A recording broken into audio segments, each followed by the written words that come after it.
We want progress to look like a straight line. We expect that. And sometimes we even get mad when it's not. But the reality is life is much more nuanced than that. And actually, it's so much better that way. Welcome to episode 135 of Educate and Rejuvenate, the podcast. Progress is not a straight line, and that's a good thing. Welcome to Educate and Rejuvenate, the podcast to help you revitalize your teaching, renew your spirit, and reignite your passion for life. I'm your host, Kelsey Sorensen, a former teacher, current homeschool mom, published author, and certified life coach. Whether you are a teacher in a traditional classroom, homeschool from your kitchen table, or anywhere in between, I am on a mission to help you not only survive as an educator, but thrive. Get ready to uplevel your skills with incredible insights from guest experts and discover the missing piece, rejuvenating yourself. Are you ready to both educate and rejuvenate? Let's go.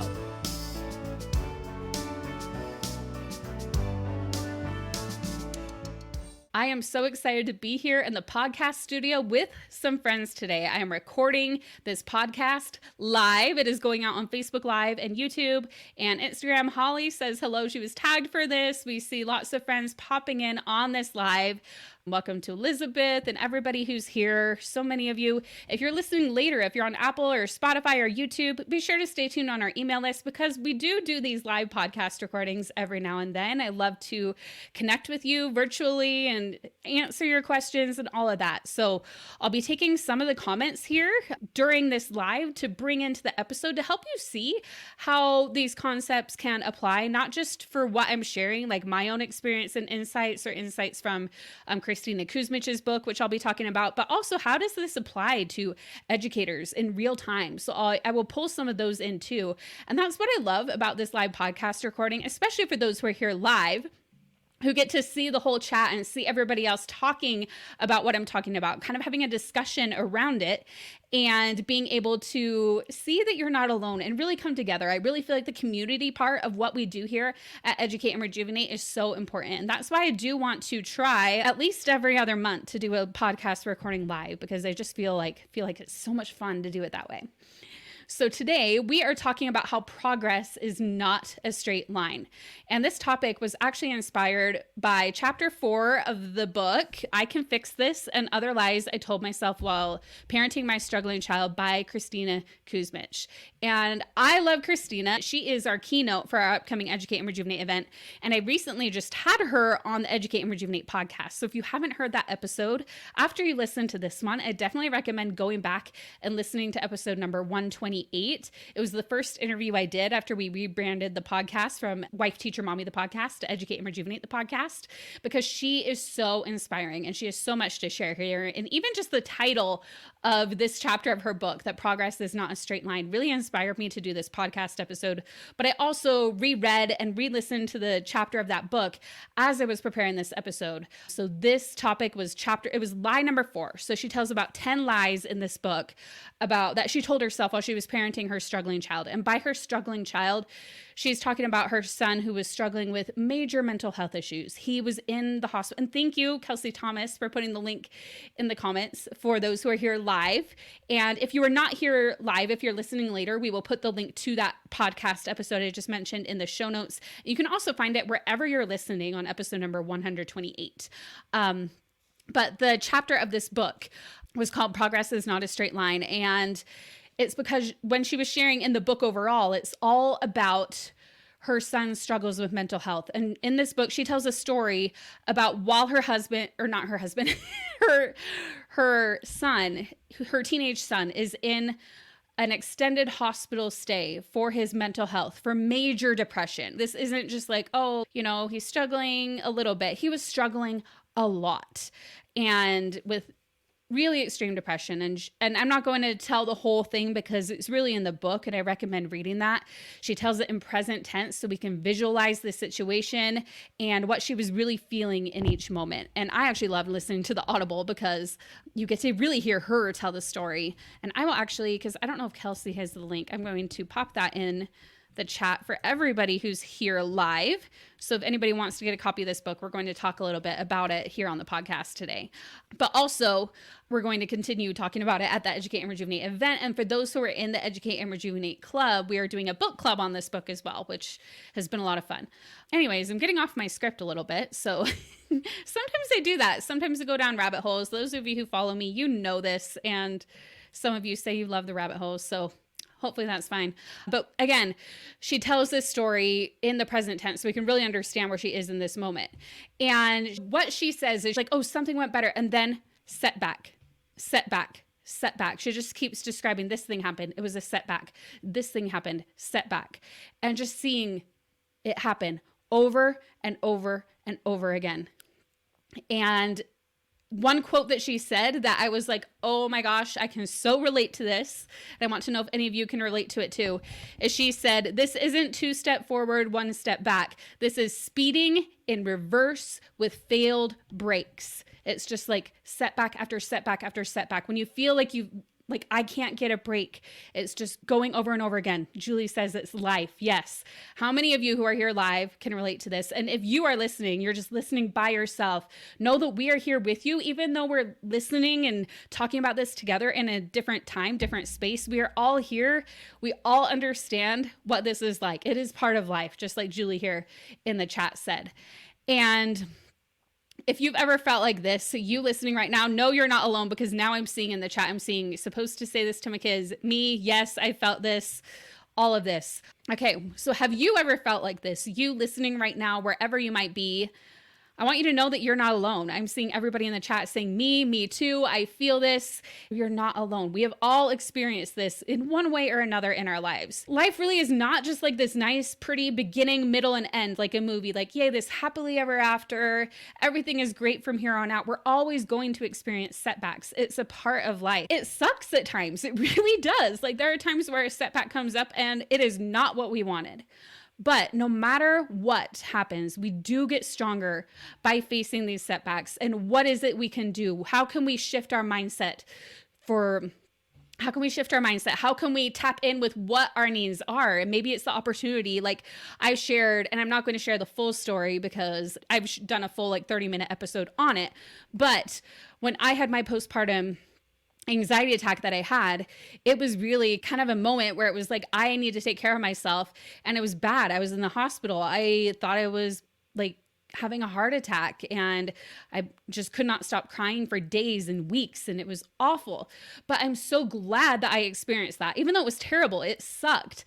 But because of that moment, I am where I've figured out where I am now. I've been able to study more about psychology. I certified as a life coach, and now I'm helping others with what I've learned from what I went through and how it applies to their completely different situations. But if it weren't for that terrible moment, I would have just kept going with being an anxious person all the time and just believing that was part of my identity that was intertwined with me and that I had nothing to do with it. So these setbacks that we have, they really help us to become stronger. And something that illustrates this really well, I was actually scrolling on my social media feed randomly one day. And, normally you'll come across random memes or cat videos or whatever, might pop up in your social media. But this video that popped up in my feed honestly took my breath away. And that doesn't happen very often. Sometimes I'll get a tip. I'm like, oh, that was really inspiring, or I really loved that. But this literally was breathtaking.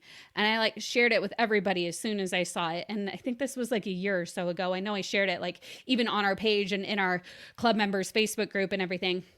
But it was a video, and if I were allowed to, a copyright, I would have just shared the video with all of you right now. We will put the link to the video in the show notes. But really what happened in this video, it is a dance. They call it a dance that was put together by Joanne Burgoy, who created, it's a routine that's a metaphor for life.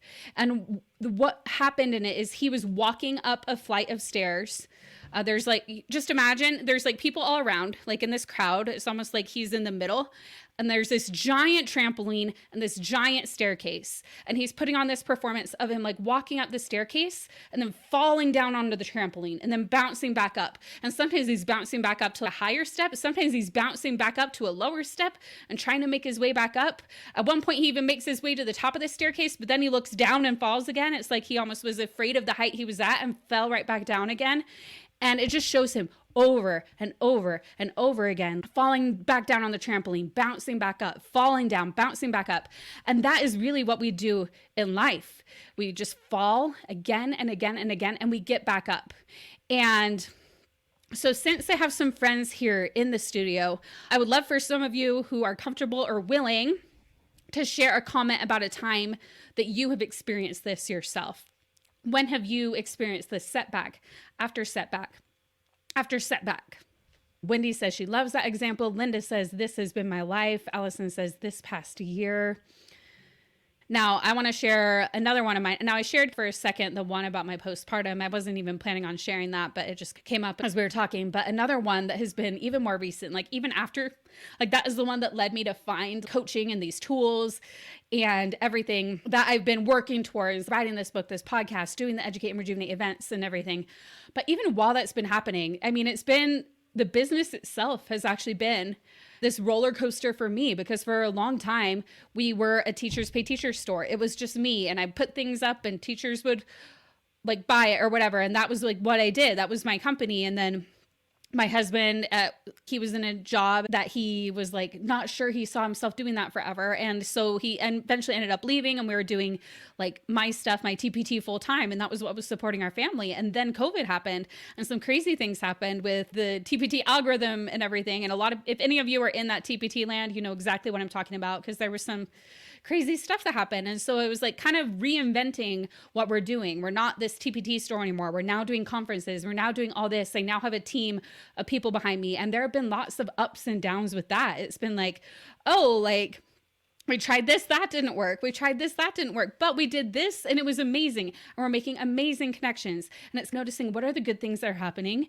And again, what setbacks have we had, but what have we learned from them? And how are we going to continue to move forward?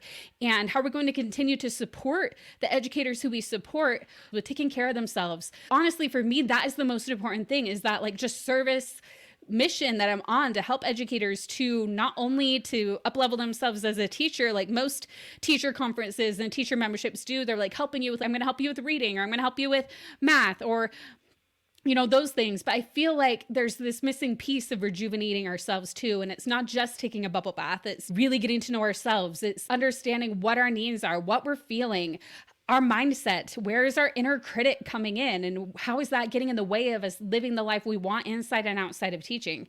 So many things. I love what Kelly said here. She said, I needed you today, all about signs. Your podcast notification popped up and I was like, yes, I need this. Yes, Kelly. And I believe in signs too. Like, things do, and again, I'm not going to say everything happens for a reason, because sometimes things are just like, they just happen, but it's what can we make out of it, right? How can we learn and grow from each setback? Now I see some comments here. We have about other ways educators have seen these setbacks. Alicia says, every pregnancy.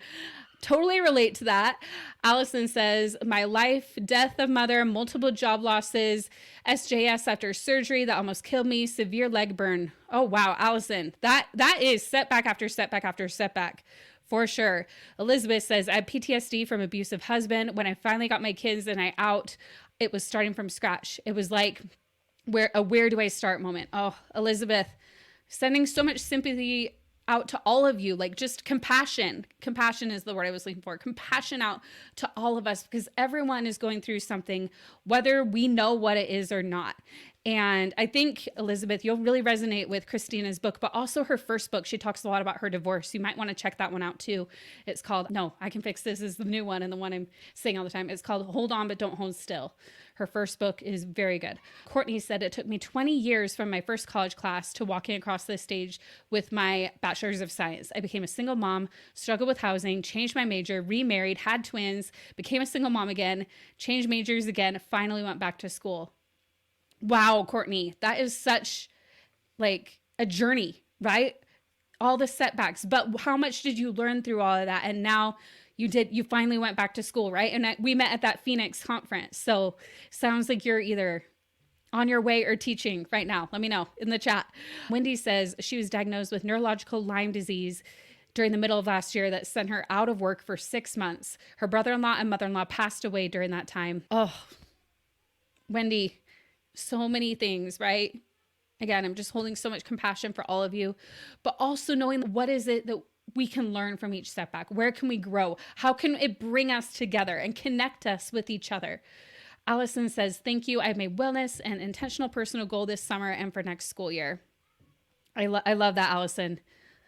Holly says, same kind of story. Congrats to you. I celebrate what God has done in my life and the blessings only He can give if we choose to lean on Him. Love that. But you can see, like, again, if you are having a struggle, just hearing about other people's, even when they're different from yours, you realize we're not alone. You realize that we all have setbacks in different ways. We all have them. And that really connects us. It's part of our shared humanity and the common feelings and experiences that we all have, even though they're different. We can still come together and support each other and see each other and hold space for each other to just say what needs to be said. I love this so much, and I appreciate all of you who are willing to share on the podcast today. And for you listening right now, wherever you are, whether it's today, June 18th, or June 21st, when this airs on the podcast, or 3 years later, whenever it is, I hope that you are feeling seen and understood that whatever setback you're experiencing right now, you are not alone in this. And we can just take the next step on that staircase. We bounce back up. And even if we're like 20 steps back on the staircase, we just need to take the next right step and just keep on going. Jane says, yes, we need to focus on and work on what we have in common instead of what divides us. Yes, absolutely, Jane. Kelly says, amen. See, you're all my people here, and I love it. So what I really want to talk about too is like embracing these setbacks. Not that we're like, oh, I love this thing that totally sucks, like this experience, but like also seeing what is the good side of it. How can I grow out of this experience? For me, for example, like I mentioned with the business ups and downs and TPT being topsy-turvy and all that, like if I would have just stayed in my comfort zone, I never would have added this coaching. We wouldn't be having this conversation right now. I wouldn't have certified as a life coach. I wouldn't have grown personally and professionally in this way. And I'm sure that all of you have different experiences where if you look back, if you look at the gain and how far you've come, you realize, oh, wow, if that thing didn't happen, if I didn't have that setback, yes, maybe it put me back for a bit, but over time, it really did help me grow in this other way that I never expected. So I just think it's so important for all of us to keep that in mind. So like in that staircase video, we are meant to have setbacks. It's part of life.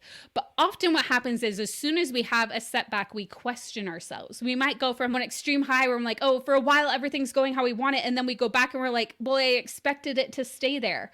Or like I expected to just continue going up and up and up. And why am I going down and down and down? We might question ourselves. We go from these highs to lows and we attach our emotions and how we feel to how those things are going.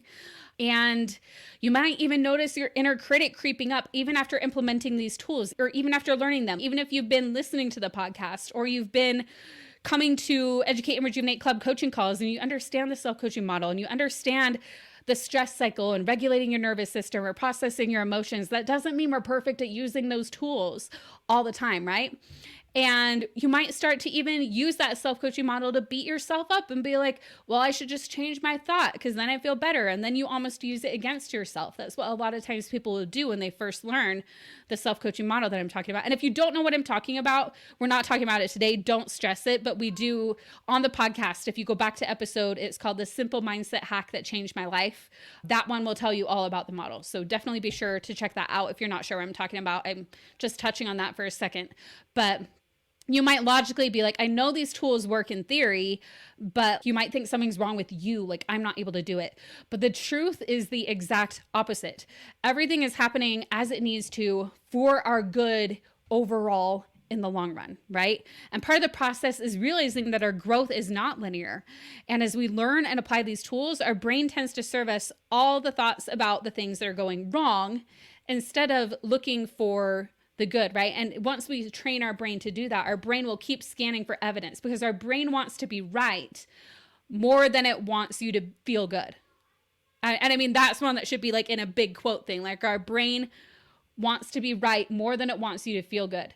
And this is true. It'll keep looking for the negative because what your brain wants to be right, it doesn't want to be wrong. So it's going to keep looking for evidence that proves that these setbacks, like if you're thinking your inner critic is coming out about it, you're going to find the evidence of it. But if you instead be like, what can I learn about this? How can I grow? Then your brain can start to search for that evidence. Our brains are wired to, and again, we tend to naturally go towards the negative. So if you're like, oh, I'm bad at doing that. I see a comment that says that, or I keep doing that, is because our brains naturally do go to the negative. So we actually do have to retrain them to focus on the positive. But again, our brains really want to be right. And it takes some time to rewire those thinking patterns and learn how to create new habits with our mindset and with regulating ourselves and all the things we tend to talk about on this podcast. Again, we can try to see our lives the same way we do our lesson plans when we teach our students, when we teach our own children. While we make a plan of what we're going to do, we still have to adjust it, pivot, and redirect as needed, right? Like if the kids that you're teaching aren't understanding a concept, you don't just like power through the complete unit, right? You circle back and you're like, okay, let's adjust, let's redirect. What is it you actually need? And that's the same thing we need to give to ourselves in our lives. And as one of my favorite authors, Gabrielle Bernstein, says, obstacles are detours in the right direction.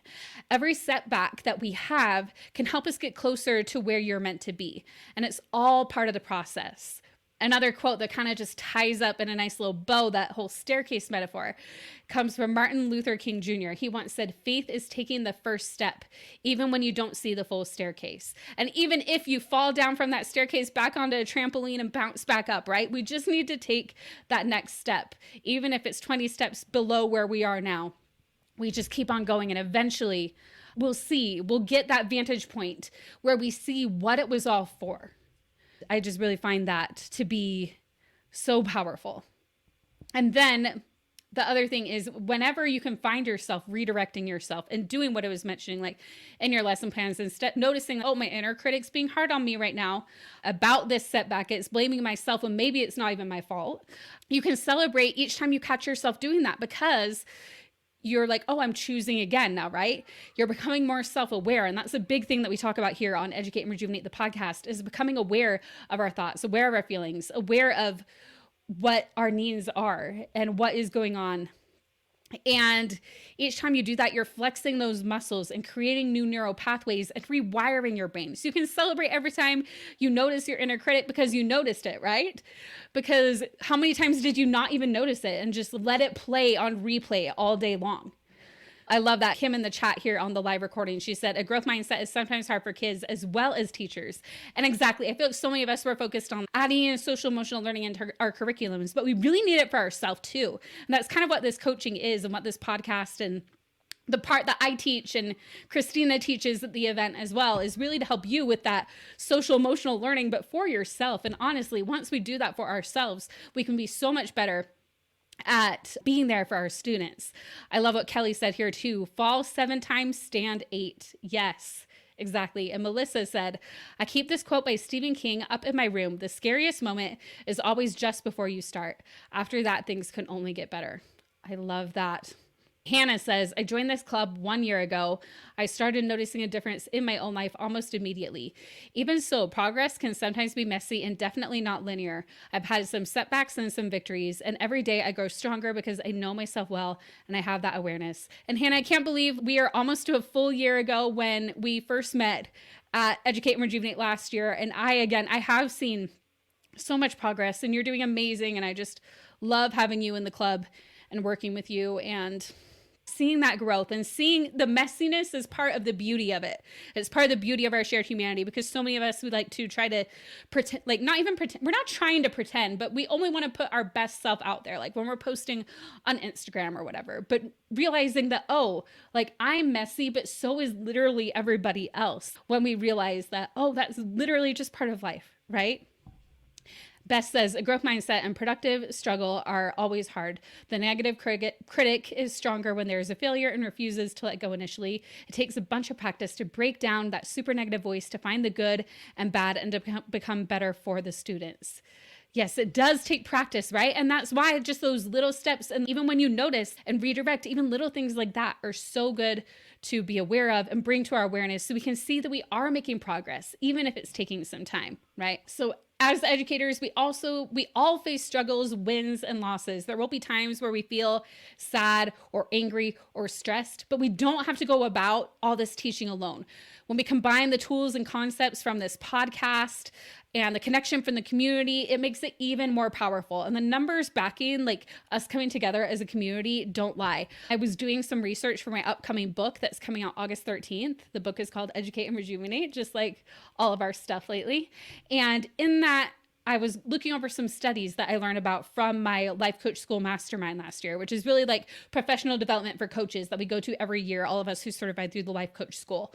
And one of the presenters shared this groundbreaking study that involved 1,000 women physicians across 26 medical institutions, and it revealed significant improvements in their well-being through a 4-month online group coaching program.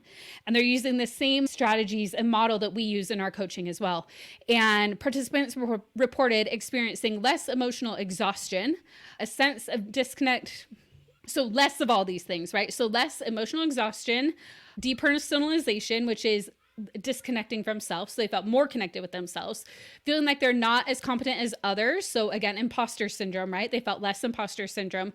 And they felt less distress caused by actions conflicting with their moral values. Because again, they were more in line with their values. They were less likely to go along with just people pleasing for the sake of people pleasing. And they were able to speak up more about that. They also showed increase in self-compassion as measured by the Neff self-compassion scale short form. And Neff, this is Kristen Neff they're referring to, her way to track self-compassion. And she is like the leading self-compassion researcher. I talked a lot about her during the self-love challenge we did back in February, which you can still access on the podcast if you scroll back to those episodes. But overall, the findings of this study highlighted the transformative potential of using coaching tools within a group setting to foster connection and alleviate professional distress. So this was in their career as doctors. So while I don't have quantitative data on how our group coaching has impacted educators just yet, we can safely assume that these findings could translate to other professions as well, such as teaching. And the qualitative data that I've seen in the past 2 years of offering coaching have shown a significant impact on people's lives, as you see from what Hannah shared in the comments. And I don't know if anybody else here has either been part of coaching in our Educate and Rejuvenate events or one of our pop-up events like the Vision Board Challenge or 3-day teacher transformation, or if you've been in the club. Would love to hear if you kind of have some qualitative data to share, like how has it impacted you? One example that comes to mind too is when one of our Educate and Rejuvenate club members said that her favorite part of coaching is how the community comes together. And when she hears problems others are facing, she realizes that she has some of the same things going on, even if they present themselves differently. And it's really a safe space where we can learn from each other and grow and come together, just kind of like we're doing right now on this live podcast recording for those who are here live.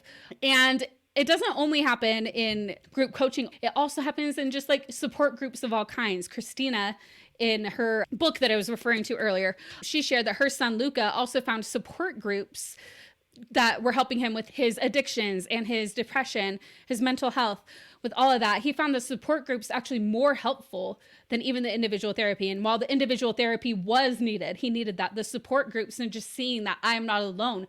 Other teens are struggling with this too. And the connections he was able to make and foster were even more powerful. And so I just see this again and again in different situations, really finding your people, whoever that is. I would love for you to join us at our Educate and Rejuvenate event or in the Educate and Rejuvenate Club, obviously, because I love our community. But however you find it, you really want to find that community, because that is what's going to help you navigate the setbacks as they come up. And while progress isn't linear, they'll be able to help you through the messy journey that we call life, right? Betty says this is her first Educate and Rejuvenate, and she's looking forward to getting her joy of teaching back. Betty, we're so excited to have you. Marie Chris says, hello, hello. Kelly's clapping. And Gloria says, overall, we can all use help. Yes. And Gloria is amazing. She's always on our coaching calls. She says, love all the coaching calls. Has helped me in my teaching job now. So glad to hear that. She says she turned around from a burnout since I joined this club. And I love seeing some of you having these conversations with each other too. I love it. You're all, I mean, I see, and that's what I love. Like, it's not just me, all about me being here on the live, like I'm the only one on the screen right now, but it's really about everybody and how we all come together. So it's so important to find your community. For those of you who are in the Educate and Rejuvenate Club, since I know some of you are here, make sure that you come. I saw some questions in the group today, so maybe we weren't clear enough about the book club. We do have our next book club called this Thursday. So we're going chapter by chapter. On Thursday, we're talking about chapters 1 and 2. So we did have to combine them just to actually get it done by the end of July, but it's going to be so much fun. And we have some surprises in store along the way. So it's going to be a great time. For those of you who are not in the club, the doors to the club are actually closed right now. But as of June 18th, when I'm recording this podcast, or the 21st, when this will air on all the feeds, if you purchase a ticket to Educate and Rejuvenate 2024, if you haven't yet, there's an opportunity to join the club if you'd like. Or if you already have a ticket and you just want to find your way in, be sure you can email us at hello@educateandrejuvenate.com, and we will help you out with that. We will help you get in. If you're like, wait, I want to be part of the book club, I don't want to wait. The page isn't up yet because we're still working on rebranding it and making all the changes that we need to make. But the event is going to be really fun. We have Christina as our keynote. I just confirmed a new workout instructor, Lindsay Stevens, the owner of Wild, which is a meditative dance practice. So it's like Zumba meets meditation. I love it so much. So that is our cardio workout for day 1. And then day 2, we have yoga. We have Gasper Randazzo, who's a comedian. He's going to teach us how to use humor in our teaching while also being super funny himself. So you're going to laugh, but also learn, how can I use humor in my teaching? Christina, who's going to talk to us all about mental health and kind of a lot about what we've talked about today. We're going to have teaching experts in all the different areas. It's going to be such a great time. And we're also doing a special thing right now. So if you leave a review on Educate and Rejuvenate the podcast and email it to hello@educateandrejuvenate.com, we will email you a $5 coupon that you can apply to anything. It can be to any future purchase. So it can go towards the Educate and Rejuvenate Club. If you're already a member, you can apply it to that. It can go towards getting your Educate and Rejuvenate ticket to our conference. It can be to grab a resource in the shop. So just leave a review. If you enjoyed this podcast today, go to Apple Podcasts and leave a review. Send us a screenshot of your review and we'll send you a $5 coupon. Let's see. Let's recap really quick what we went over today. So we talked about setbacks, that they're going to happen. They're going to continue to happen. It's not a straight line and it never will be, but we can look at our progress along the way, learn and grow from the setbacks, and our struggles can bring us together with those around us, knowing that we are not alone. So that's what we went over today. And I appreciate all of you who are here live in the studio with me, for all you had to share. And then for everybody listening today, don't forget to leave your review on Apple Podcasts and send us a screenshot for your $5 code. It can go towards anything, a resource, discount on your Educate and Rejuvenate 2024 ticket, or even apply to your next club renewal if you're already a member of the Educate and Rejuvenate Club. And again, if you haven't yet bought your ticket, what I recommend you use that $5 code for is a discount on our Educate and Rejuvenate Summer 2024 event. It is such a great value with all we packed into this event, and you'll get $5 off too. So it's really a no-brainer when you do that. Okay, that's everything for the podcast today. I hope that you have a wonderful day and stay tuned for the upcoming episodes we have coming up, and I'll see you next time. If you enjoyed this episode, please hit subscribe so you don't miss the next one. And if you're hungry for more, be sure to check out the book that I wrote. It's called Educate and Rejuvenate, a 3-step guide to revitalize your teaching, renew your spirit, and reignite your passion for life. It is scheduled to be released in the summer of 2024. This book takes all the life coaching skills we talk about here on the podcast and puts them together in one easy to understand guide. Plus, when you pre-order, you'll receive a PDF workbook and additional resources to deepen your understanding and application of the concepts we've covered on the book and on this podcast. You won't find these resources anywhere else. Visit the link in the show notes to join the waitlist and be the first to know when the book becomes available for pre-order. Let's continue this journey of growth and rejuvenation together. Until next time.